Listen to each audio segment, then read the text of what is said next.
साथियों, हम लोग अपना सुबह उठकर घर का सारा काम ख़त्म कर लेते हैं।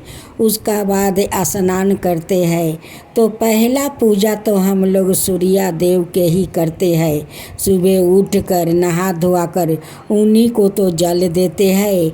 उसका बाद में घर का देवता को हम लोग पूजा करते हैं, क्योंकि सब देवताओं से सूर्य भगवान को ऊंचा स्थान है, उसलिए सबसे वो श्रेष्ठ है। हम लोग जो सुबह उठकर सूर्य भगवान को जो जल देते हैं कि सूर्य भगवान शांत रहेंगे, तभी तो मानव जाति धरती पर शांत रहेंगे। अगर सूर्य देव क्रोध हो जाते हैं तो उनकी क्रोध से सारा दुनिया भस्म हो जाते हैं, क्योंकि उनकी तेज इतना है कि अपना तेज से वो चाहे तो दुनिया को, संसार को वो जरा कर भस्म कर देते हैं। नदी नाला जो भी है सब को सुखा देते हैं, बाग बगीचे को सुखा देते हैं। उधर जानवर लोग भूखे प्यासे मरने लगते हैं, इधर मानव जाति उनकी ताप से मर रहे हैं, तड़प रहे हैं। उसलिए हम लोग सूर्य भगवान को सुबह उठकर उन्हें जल देकर हम लोग शांत करते हैं। उधर सूर्य भगवान का पुत्रा शनि देव अपना टेढ़ी आँख से अगर किसी को देख लेते हैं, उन पर तो विपत्ति बरस पड़ता है। इसमें शनि देव भी श्रेष्ठ है, क्योंकि सूर्य भगवान क्रोध होते हैं तो सारा दुनिया को जलाकर भस्म कर देते हैं। अगर शनि देव को परपोक किसी पर पड़ जाते हैं, उनकी दुख का विपत्ति उन पर टूट पड़ता है। इसलिए शनि मंदिर में जाकर उन्हें तेल चढ़ाया जाता है, तेल से स्नान किया जाता है, ताकि शनि भगवान तेल से शांत रहे। उसलिए तेल से उन्हें अभिषेक होता है, सुबह उनकी पूजा होता है कि शनि भगवान वो शांत रहे तो सारा दुनिया शांत रहेगा। सूर्य देव और शनि देव दोनों को शांत रखना सबसे अधिक ज़रूरत होता है। वो दोनों शांत रहेंगे तो सारा मानव जाति शांत रहेंगे, बाग बगीचा हरा भरा रहेंगे, नदी नाला जल से भरा पूरा रहेंगे। एक गांव में एक ब्राह्मण और ब्राह्मणी रहा करते थे। ब्राह्मण बहुत आलसिया था, वो बाहर काम करने नहीं जाता था। ब्राह्मणी रोज़ कहती थी कि ब्राह्मण देव बाहर जाइए, कुछ काम कर लीजिए कि हम लोग का पेट भर सके। लेकिन ब्राह्मण देव ब्राह्मणी को बात को ध्यान नहीं देते, बस सुबह उठकर स्नान कर लेते थे, सूर्य भगवान को पूजा पाठ करके आकर घर में सो जाते थे।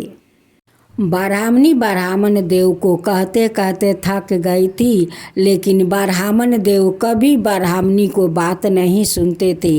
एक दिन ब्राह्मणी गुस्से में आकर कहती है कि ठीक है, जब तुम बाहर नहीं निकलोगे और नहीं काम करोगे तो एक काम करो, हम दोनों चलकर तालाब में डुबकी लगा देते हैं और अपना प्राण को त्याग देते हैं। नहीं रहेंगे और नहीं हम काम करने के लिए बोलेंगे और नहीं आपको इतना बात सुनना पड़ेगा। हम दोनों चलकर तालाब में डुबकी लगाकर अपना प्राण त्याग देते हैं। ब्राह्मण देव तो ब्राह्मणी का बात सुनकर वो गुस्से में घर छोड़कर निकल जाते हैं। एक मिट्टी का कलश लेते हैं, पूजा का समग्र ही लेते हैं और अपना गमछा से चेहरे को ढाक कर ब्राह्मण देव जंगल के तरफ निकल जाते हैं। सभी गांव वालों कहने लगे कि देखो देखो, ब्राह्मण देव अपना मुख ढाक कर वो जंगल के तरफ जा रहे हैं। वो सभी लोग ब्राह्मण देव को अपमानित कर रहे थे। ब्राह्मण देव मन ही मन सोचते हैं कि घर में रहती हूँ तो ब्राह्मणी चिल्लाती है, जब बाहर निकली तो गांव वालों कैसे कैसे बात सुनाते हैं। ये गांव वालों के बात सुनकर ब्राह्मण देव को तो बहुत तकलीफ पहुंचा। अपना मुंह ढांकते हुए वो जंगल के तरफ निकल गया। ब्राह्मण देव उस तालाब से एक मिट्टी का छोटे कलश था, उसी में एक कलश जल लाते हैं और सूर्य भगवान को उसी पीपल का पेड़ के सामने वो जल देते हैं। वो जल पीपल का जड़ से होकर उस तालाब में जाता है। देखते देखते तो पीपल का पेड़ हरा भरा हो गया, तालाब पानी से भर गया। इतना सफैया पानी हो गया कि उसमें सूर्य भगवान को चेहरा देखने लगा था। ब्राह्मण देव का श्रद्धा भक्ति देख कर तो सूर्य भगवान बहुत प्रसन्न हो गए थे। सूर्य भगवान आवाज़ देते हैं कि ब्राह्मण देव, तुम पर मैं बहुत प्रसन्न हूँ, तुम मुझसे वर मांगो। लेकिन ब्राह्मण देव इधर उधर सब जगह देखते थे, लेकिन वहाँ पर कोई दिखाई नहीं देता था। नहीं वहाँ पर एक पंछी था और नहीं कोई मनुष्य था। वो ब्राह्मण देव डरने लगे, कहने लगे कि भाई इस पीपल के गाछ से आवाज़ आता है, लगता है कि यहाँ पर कोई भूत पिशाच के वास है। इसी आवाज़ के कारण ब्राह्मण देव सुन सुन कर वो डर डर कर वो दुबला पतला होने लगा। एक दिन ब्राह्मणी चिंता कर रही थी कि मैं तो ब्राह्मण देव को गुस्से में बोला था, ना जाने ब्राह्मण देव घर छोड़कर वो कहाँ चला गया है। अब ब्राह्मणी को मन नहीं माना। ब्राह्मण देव का ढूंढने के लिए ब्राह्मणी जंगल के तरफ निकल जाती है। वो चलते चलते जंगल के तरफ जाती है, देखती है कि एक पेड़ के पास ब्राह्मण देव पूजा कर रहे हैं सूर्य भगवान को। वहाँ जाकर देखती है तो ब्राह्मण बहुत दुबला पतला हो गया है। ब्राह्मण को दुबला पतला देखते हुए ब्राह्मणी बहुत आश्चर्य में पड़ जाती है। कहती है कि घर से ब्राह्मण देव निकले थे तो हाटा गाटा था, ये जंगल में आकर इतने दुबला पतला हो गया, इसका कारण क्या है। ब्राह्मणी जाकर ब्राह्मण से पूछती है कि ब्राह्मण देव, आप तो घर से निकले थे तो आप हट्टे घटे थे, आप यहाँ पर आकर इतना दुबला पतला क्यों हो गया, क्या बात है। ब्राह्मण देव कहते हैं कि मैं क्या बताऊं ब्राह्मणी, इस पीपल के पेड़ से आवाज़ आता है, जब मैं सूर्य देव को जल देता हूँ तभी न आवाज़ आता है कि मैं तुम पर बहुत प्रसन्न हूँ, तू वरदान मुझसे मांगो। ब्राह्मण देव का बात सुनकर ब्राह्मणी तो समझ गई। वो कहती है कि स्वामी, वो कोई भूत प्रेत नहीं है, वो स्वयं सूर्य भगवान आपको कुछ देना चाहते हैं, आपसे कहते हैं कि वरदान मांगो। वो स्वयं सूर्य देव आपसे बात करते हैं, यहाँ पर कोई भूत प्रेत नहीं है स्वामी।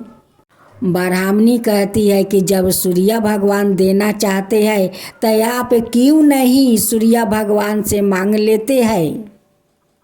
ब्राह्मण देव कहते हैं कि ब्राह्मणी, मैं क्या मांगूं, मुझे तो कुछ मांगना ही नहीं आता है, तो मैं क्या मांगूं। तब ब्राह्मणी कहती है कि ठीक है, जब कल आप तालाब में स्नान करने जाएंगे, आज जब सूर्य देव को जल देंगे ये आवाज़ आएगा, तभी न आप सूर्य देव से मांग लेना। हे सूर्य देव, अगर आप मुझ पर प्रसन्न है तो आप मुझे 9 खंड को महल दीजिए, महल के अंदर दास दासियों, और जब मैं जाऊं तो दास दासियों को झुलुआ में झुलाते परपोता को देखूं। यही आप सूर्या देव से मांगिए। जब सुबह हुआ, ब्राह्मण देव तालाब में स्नान करने जाते हैं। जब सूर्या देव को जल देते हैं, तभी न सूर्या देव आकर कहते हैं कि ब्राह्मण देव, मैं तो तुम पर बहुत प्रसन्न हूँ, तुम कोई वरदान मांगो। तब ब्राह्मण देव कहते हैं कि हे सूर्या देव, अगर आप मुझ पर प्रसन्न है तो मुझे 9 खंड का महल दीजिए।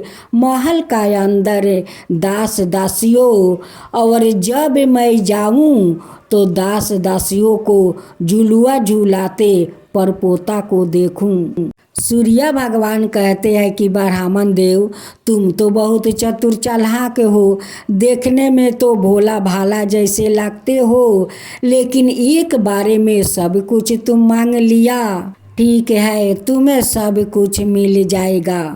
जब ब्राह्मण देव लौट कर जंगल से अपना झोपड़ी में जाते हैं तो झोपड़ी के जगह महल देखते हैं और कहते हैं कि यहाँ पर तो कोई महल नहीं था, यहाँ पर तो एक झोपड़ी था। उस झोपड़ी में ब्राह्मणी रहती थी। उसी महल से एक दासी निकल आ रही है। उस दासी से पूछते हैं ब्राह्मण देव कि बहन, यहाँ पर एक झोपड़ी था, उस झोपड़ी में ब्राह्मणी मेरी रहती थी, वो कहाँ चली गई, उसे आप देखी है? वो कहती है कि आपको ब्राह्मणी को तो मैं नहीं देखा। उसी समय ब्राह्मणी लाल चुनरी आभूषण से लदे हुए वो आ रही है। ब्राह्मणी देखते ही ब्राह्मण को पहचान लेती है। कहती है कि ये आप का ही महल है, आप महल में आ जाइए। ये तो आपका सूर्य भगवान का पूजा का फल है। आप पर सूर्य भगवान प्रसन्न होकर ये 9 खंड का महल दिया है। इस महल में दास दासी पर पोता सब कुछ सूर्य देव आपको दे दिए हैं। उसी गांव में एक राजा था। वो राजा का कोई संतान नहीं था। धन दौलत सब कुछ तो था, लेकिन उनकी संतान नहीं था।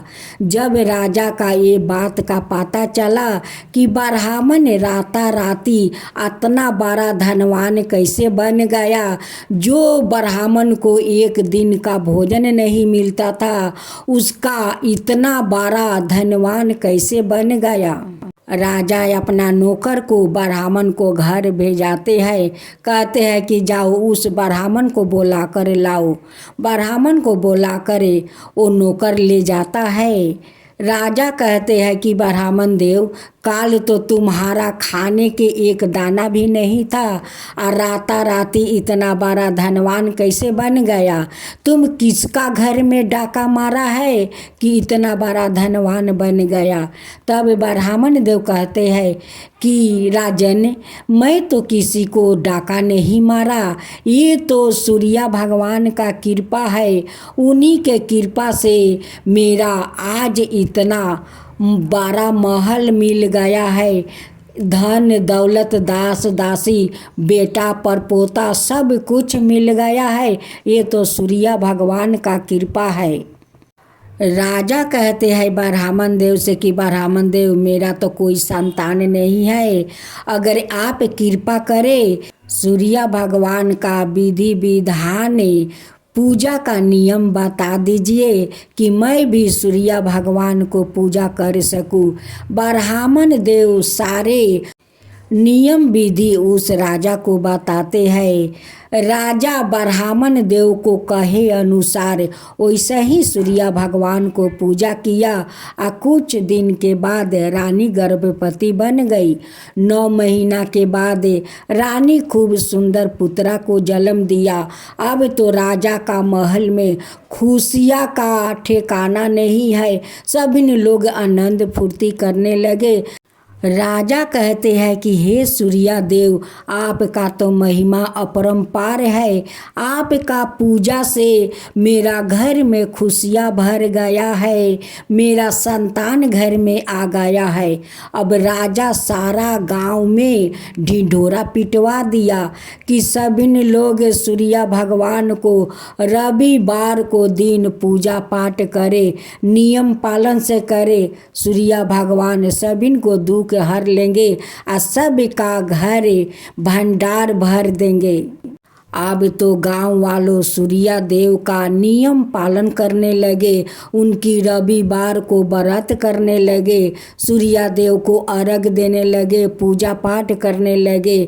पूजा पाठ का प्रभाव से वो सारे नगरवासी सुख में रहने लगे, सभी को दुख दूर हो गया और सूर्या भगवान ने सभी नगरवासियों को भाग पलटा दिया, सभी को दुख दूर कर दिया।